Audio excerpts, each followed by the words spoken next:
नमस्कार। तो हुआ यूं कि हाल ही में अमेरिका में एक बिल का प्रस्ताव आया, हेयर एक्ट, और बस भारत के आईटी सेक्टर में जैसे भूचाल ही आ गया। लेकिन मजे की बात यह है कि इसके बाद बाजार ने जो करवट ली वो बड़ी हैरान करने वाली थी। तो चलिए आज इसी पूरे मामले की तह तक जाते हैं। खबर आते ही जो पहली प्रतिक्रिया आई वो बहुत ही नाटकीय थी। इसे भारतीय आईटी कंपनियों के लिए एक डरावना प्रस्ताव और दुष्स्वप्न तक कह दिया गया। काफी भारी शब्द हैं, है ना? और बस इसी ने बाजार में एक डर का माहौल बना दिया। पर यहाँ सबसे बड़ा सवाल तो यही उठता है कि क्या ये जो घबराहट थी वो वाकई में जायज थी, या फिर इस कहानी में कुछ ऐसा है जो पहली नजर में हमें दिखाई नहीं देता। आइए जरा इसकी पड़ताल करते हैं। तो सबसे पहले बात करते हैं इसके फौरी असर की। उस दिन भारतीय आईटी स्टॉक्स पर जबरदस्त दबाव था, इसमें कोई शक नहीं। असल में निफ्टी को नीचे खींचने वाले जो टॉप 5 स्टॉक्स थे, उनमें से 3 आईटी सेक्टर के ही थे। तो हाँ, शुरुआती झटका तो बिल्कुल असली था। ठीक है, तो रिएक्शन से आगे बढ़ते हैं और अब जरा असलियत पर आते हैं। चलिए समझते हैं कि ये हायर एक्ट आखिर है क्या भला। देखिए, इसका पूरा नाम है halting international relocation of employment act, या शॉर्ट में हायर एक्ट। इसे अमेरिका के ओहायो राज्य के एक सीनेटर साहब ने अमेरिकी कांग्रेस में पेश किया है। तो इस बिल का निचोड़ क्या है? सबसे जरूरी बात यह है कि इसमें आउटसोर्स की गई सर्विसेज के पेमेंट पर सीधा 25% का नया टैक्स लगाने का प्रस्ताव है। ये बहुत बड़ा नंबर है और यही वो वजह है जिसने इतनी खलबली मचाई।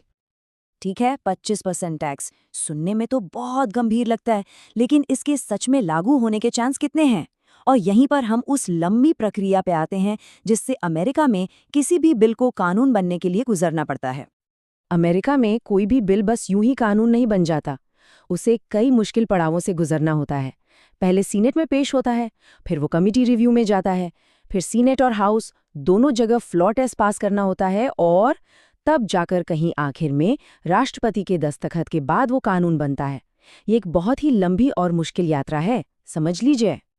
और ये रही सबसे काम की बात, इस पूरी लंबी प्रक्रिया में हायर एक्ट कहाँ है?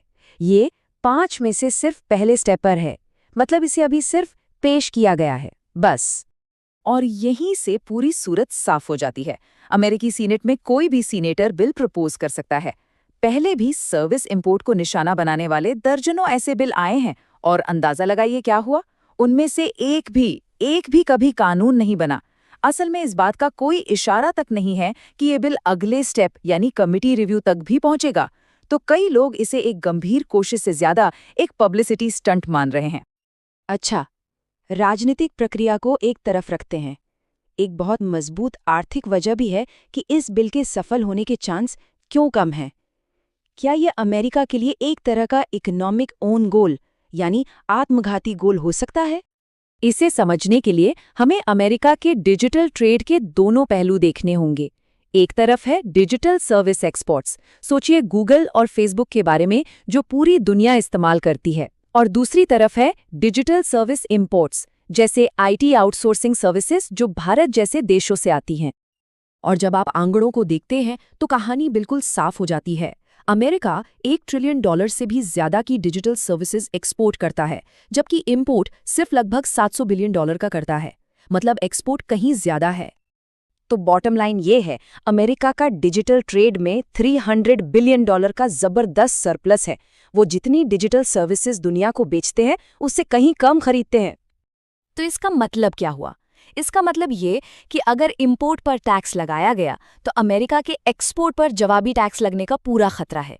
सोचिए, अगर अमेरिका भारत से आने वाली सर्विसेज पर टैक्स लगाएगा तो दूसरे देशों को गूगल या फेसबुक पर टैक्स लगाने से कौन रोकेगा? असल में यूरोप और कनाडा जैसे देश पहले से ही ऐसे कदमों पर सोच विचार कर रहे हैं। तो ग्लोबल ट्रेड को छेड़ना अमेरिकी अर्थव्यवस्था पर ही भारी पड़ सकता है। चलिए अब अपने आखिरी हिस्से पर आते हैं और देखते हैं कि कहानी ने क्या मोड़ लिया। जब सब लोग इस राजनीतिक शोर शराबे पर ध्यान दे रहे थे, तब असल में बाजार को चला क्या रहा था? क्योंकि हायर एक्ट की सारी सुर्खियों के बीच कुछ और भी हो रहा था जो एक बड़ी भारतीय आईटी कंपनी की बिल्कुल अलग ही कहानी बयां कर रहा था। अब जरा इस फर्क को देखिए। एक तरफ हेयर एक्ट के प्रस्ताव ने पूरे आईटी सेक्टर पर नेगेटिव प्रेशर बनाया, लेकिन ठीक उसी दिन इन्फोसिस ने ऐलान किया कि वो शेयर बायबैक पर विचार कर रहे हैं। और हुआ क्या? अरे इन्फोसिस के जो शेयर अमेरिका में लिस्टेड हैं, वो 2.5% ऊपर चले गए।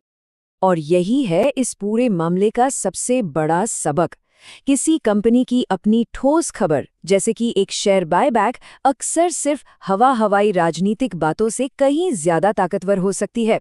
इस मामले में बाजार ने एक राजनेता के शब्दों से ज्यादा एक कंपनी के एक्शन पर भरोसा दिखाया। तो ये हमें एक आखिरी सवाल के साथ छोड़ जाता है।